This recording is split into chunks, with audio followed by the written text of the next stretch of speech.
Okay, friends, let's take a look at the fourth argument that Hume makes against miracles. And this is on my page 81. This is the fourth informal argument. He says, I may add as a fourth reason which diminishes the authority of prodigies that there is no testimony for any, even those which have not been expressly detected, that is not opposed by an infinite number of witnesses, so that not only the miracle destroys the credit of testimony, but the testimony destroys itself. And he does then strengthen this by providing us with examples. So I appreciate the fact that he provided us with examples. This argument is the opposing witnesses argument. There are always opposing witnesses, is what he's saying. In other words, people who disagreed with whatever the miraculous explanation for a particular phenomenon happened to be. Okay, and as such, that diminishes the likelihood of the miracle in accordance with the number and educational background and substance of their testimony. Okay, he does go over some good examples here. I think that most of these examples are actually straw man examples. A straw man is, in philosophy, when you set up your opponent's argumentation in a way that's weaker than your opponent actually could make the argument, so as to knock it down and make yourself and your own side and your own argument look stronger than it really is, because you're dealing with a weakened version of the opponent's views.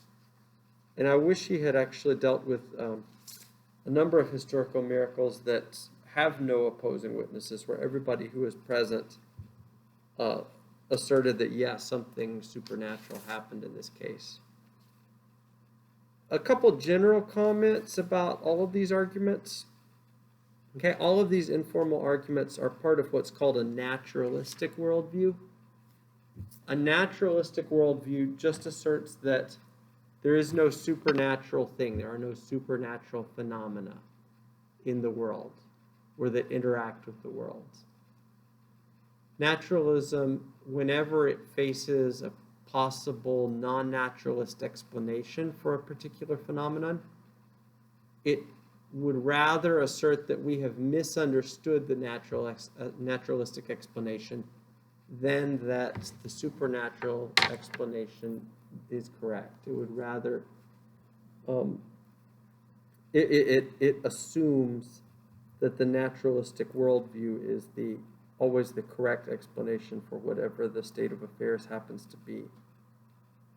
Okay, naturalism is a worldview that has arisen in much larger numbers since Hume's day.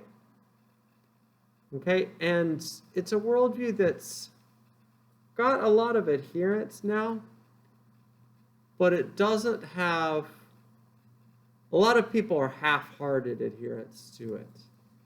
Okay, so it doesn't, I guess it does, there are a few more zealous naturalists, but most naturalists are sort of reluctant naturalists. In philosophy, an atheist is someone who doesn't believe in God.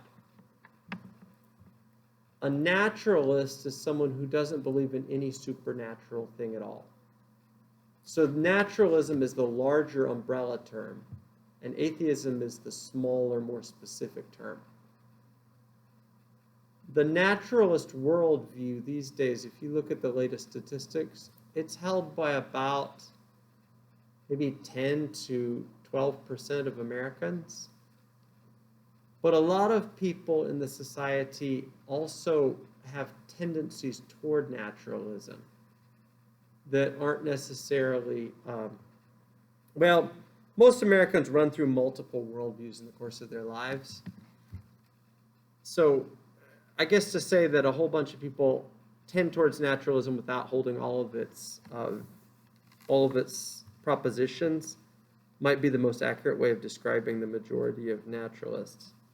So the demographic breakdown these days is about 10 to 12% of Americans as naturalists, but also another 10 to 12% who are maybe pseudo-naturalists, who tend to explain things in terms of naturalistic phenomena and not to believe in a spirit realm or some non-naturalist view. This is a real historical anomaly. if you look back at history, basically, as a worldview, naturalism does not exist until the 18th century, and it certainly doesn't exist in any numbers until the second half of the 20th century. But these days, it's actually an increasingly common worldview, and because of demographic changes, I suspect that it probably will become an even more common worldview. For most Americans, it's one of two worldview options. Okay, the two worldview options that tend to be played out in the American culture wars tend to be the naturalistic worldview and then the supernaturalistic worldview. And Christianity is the largest representative religion for the supernaturalistic worldview. Although increasingly, of course, with immigration and so forth, there are other adherents of supernatural worldviews who are coming to the United States, including especially Muslims. But the naturalist worldview is increasing in numbers and in power in the West, and these ideas, dating back to David Hume, are some of the founding ideas for the worldview. Okay, I wanted to spend the balance of our time today actually looking at a famous philosophical argument not made by Hume, but an argument that's widespread these days that is very much in line with, in touch with Humean style thinking. Before we get there, are there any questions about his treatment of the informal arguments against miracles, or about just general comments on naturalism as a worldview?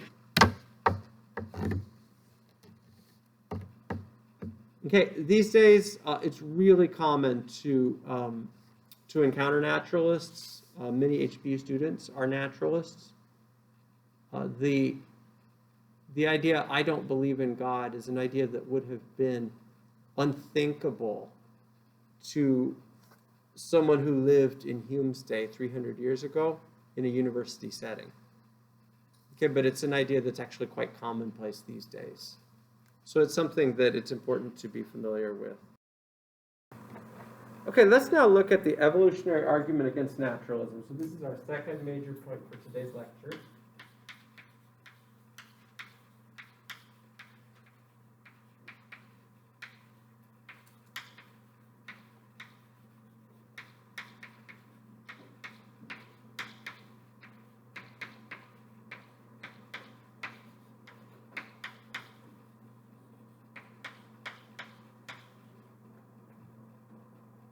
Okay, here's just a quote that I'll read at the beginning before we start looking at the actual premises of the argument. This is a quote from a well-known naturalist, Patricia Churchland. The human brain is, of course, a product of biological evolution, and as we increasingly appreciate, evolution is remarkably conservative. Our brains are very similar in organization, neuronal components, and neurochemicals to the brains of chimpanzees, monkeys, rodents, and even in basic ways to those of reptiles and fruit flies. Looked at from an evolutionary point of view, the principal function of nervous systems is to enable the organism to move so as to succeed at the 4 F's: feeding, fleeing, fighting, and reproduction. Okay, this is, I think, an accurate quote that the human mind bears strong resemblance to the minds of other non-human species. Okay, so let's keep that in mind as we look at the evolutionary argument against naturalism. The first premise is a doozy, so let's walk through that real slowly. I've included there, I just wrote them in for you, what these letters refer to. The first premise says the probability of rationality aimed at truth given naturalism and evolution is low. Okay, let's talk about what that means. Okay, and it means just what it looks like it means. So naturalism, the worldview that there is no supernatural guiding hand in the development of humans and other species in speciation, namely it is natural selection that does the developmental process.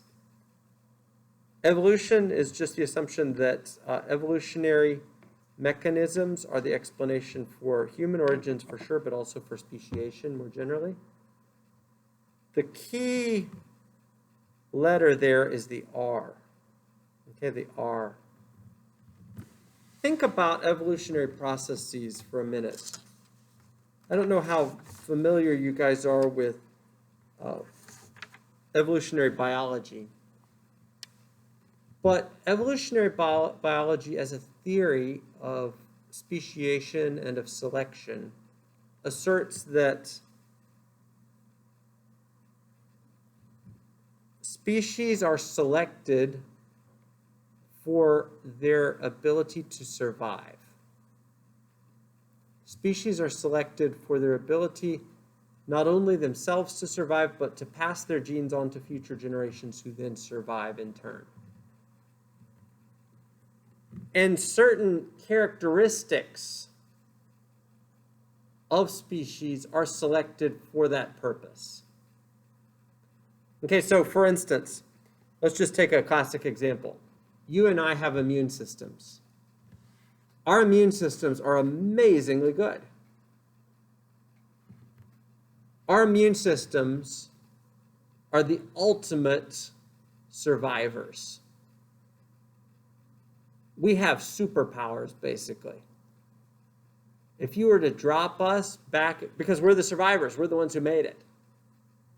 Okay, the ones who didn't make it got picked off down through the centuries. The ones whose immune systems were too weak to fight off pathogens, famous pathogens, Yersinia pestis, diphtheria, rubella, measles, we could just name them all, cholera. Our evolutionarily produced immune systems are more successful and have been more successful than those of our dead ancestors. We are the ultimate survivors. We're the ones who actually made it and the descendants of the ones who had the strongest immune systems. But our immune systems have been selected for survivability. Okay, that's what the evolutionary biologists say, is that organs, capacities, skills, these things are selected by evolutionary processes for survivability and ultimately for reproduction. They're not, however, selected for truth. Okay, and that's the key claim, okay, that underlies this first premise. When you and I use our minds to discern things about the world, what the evolutionary biologists are telling us is that our minds are the results of millennia of evolutionary development selecting for survivability. So our minds, as we look out and observe the world and think about the world, are telling us information that will maximize our own survivability and ability to reproduce, our own ability to survive long enough to pass our genes on to the next generation. They are not, however, aimed at truth. Now, sometimes truth about the world around us and survivable characteristics dovetail. Okay, sometimes they line up alongside each other, and sometimes the truth about a particular phenomenon, and knowing the truth about a particular phenomenon, in fact, increases survivability. But sometimes it doesn't. Okay, so let me just give you an example of a way in which the mind could be selected for survivability, but not for truth. So suppose, way back in the day, I belonged to a tribe and we believed that tigers are demons. You don't want to go near tigers because they are earthly embodiments of demons. This is actually a very survivable selection. A belief that very much embodies the survivability criterion in natural selection processes. Because by avoiding tigers, you and I live longer, long enough to pass our genes on. But it's not a belief that's true. It's a false belief. However, it accomplishes survivability because we avoid tigers now. Okay, so survivability as a selection criterion and truth identification are not synonymous. Now let's go back to the first premise. The probability of rationality aimed at truth given naturalism and evolution is low, is what the first premise asserts. Given naturalism and evolution, our minds have been selected for survivable adaptation and not for truth. So the probability that our minds, our rationality, is aimed at truth, given naturalism and evolution, is low. That's all that first premise is asserting. It's not asserting that it's impossible that our minds could be oriented toward truth, but it's a very low probability if we've been selected for survivability and not for truth telling, which is what the evolutionary biologists tell us. Okay, now that's the key premise. The first one is actually the key premise. So let me ask if there are questions or comments about it. Does everybody kind of follow what I've been saying? Kind of, sort of? Now's the time to ask questions about the first premise because this is like the key premise in the whole argument.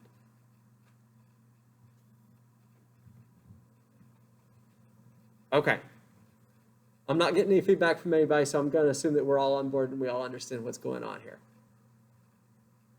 Okay, so the probability that our minds are aimed at truth given naturalism and evolution is low. Anyone who, let's look on at the second premise, anyone who accepts naturalism and evolution and sees that the probability of rationality aimed at truth given naturalism and evolution is low has a defeater for R. Okay, the second premise is less important, but it just means this. If you are a naturalist who accepts evolution and you also see that the probability of rationality aimed at truth given naturalism and evolution is low, then you have a reason for believing that your mind is not aimed at truth. It's not aimed at truth identification. It's aimed at survival, whatever beliefs will lead to your survivability. Okay, now here's the kicker, the third premise. By definition, anyone who has a defeater for R has a defeater for any other belief she has, including belief in naturalism and evolution itself. Okay, so in other words, the defeater language might be getting in the way here, but in other words, this is what is at stake here. So if the probability that our minds are aimed at truth is low, given naturalism and evolution, then we don't really have very good reasons for believing in the truth of our thoughts or of our observations of the world. Okay, we don't have very good reasons for believing that our science is actually true. Rather, our reasons for believing in our science are or ought to be based on survivability.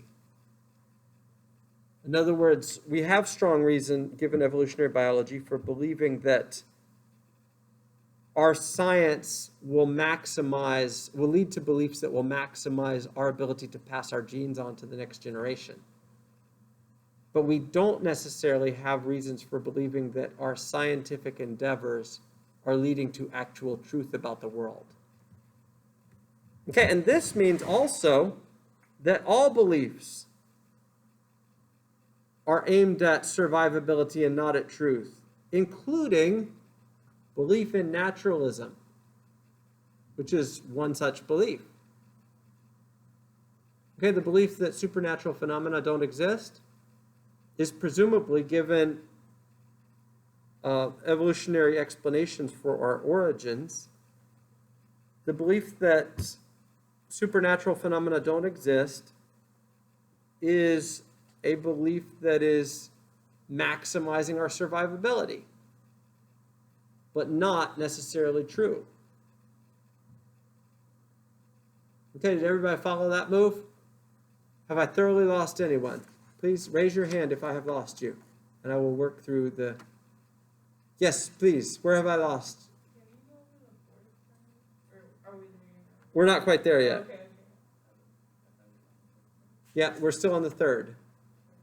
Okay, has everybody followed this argument? There are some twists and turns in this well-known, famous argument about naturalism. Does everybody follow this? Yes? So the third reason is we don't have a reason for believing... Well, the second is actually we don't have a reason for believing that science is true. Yeah, because our minds have been selected for survivability, the ability to pass our genes on to the next generation, but they have not been selected for truth-telling. And by truth-telling, I mean truth discernment, not truth-relating in a storytelling sense. Truth discernment. And one of our beliefs, if you are a naturalist, one of your beliefs is naturalism. So you have no reason to believe that your belief in naturalism is true, given that your mind has been selected for survivability and not for truth. Okay, let's look at the fourth premise. This is actually the conclusion. If one who accepts naturalism and evolution thereby acquires a defeater for naturalism and evolution is self-defeating and cannot rationally be accepted. Okay, that's actually a very small step from the previous point, the previous premise. It's not really hardly even a step at all. Okay, basically the fourth point there, the conclusion, just asserts that, look, if you have a reason for thinking that naturalism and evolution are false, then naturalism and evolution are self-defeating. It is an incoherent worldview. Okay, it's self-defeating. In other words, it cannot be consistently held, given all of its implications. It's a self-defeating worldview. Okay, so just to summarize the twists and turns, evolutionary biologists tell us that evolution selects for survivability, the ability to pass your genes on to the next generation. It does not select for truth discernment. So the probability that our minds have been maximally honed for truth discernment, given naturalism and evolution, is very low. Of course, if you're a theistic evolutionist, like I am, and think that evolution was the mechanism but God guided it, then you have every reason to believe that God guided evolutionary processes so as to select for truth-discerning faculties, minds that can discern what the truth is. But suppose you are a naturalist evolutionist and don't believe in divine guidance behind evolutionary processes.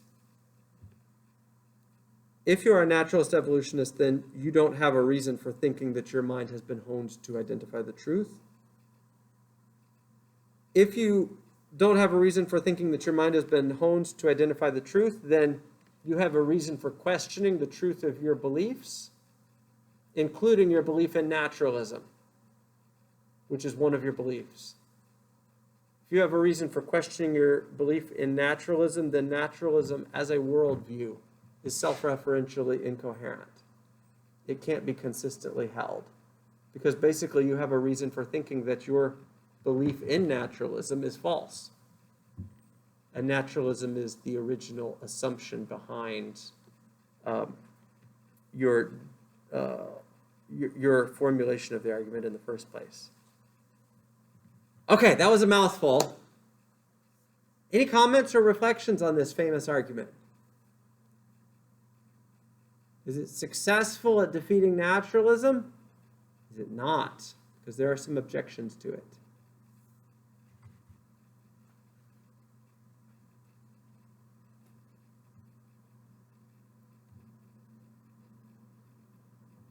Silence makes me think that I have lost everyone on this argument, this complex argument.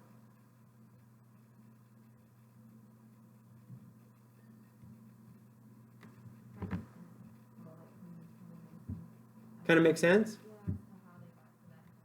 Right. probably so famous because it's actually a very ingenious argument. Like, I certainly wouldn't have thought this one up. Okay? Does anybody have any objections you can raise? Or just reflections if you don't have an objection? So believe in this, it's not believe in this? That's basically what you're saying?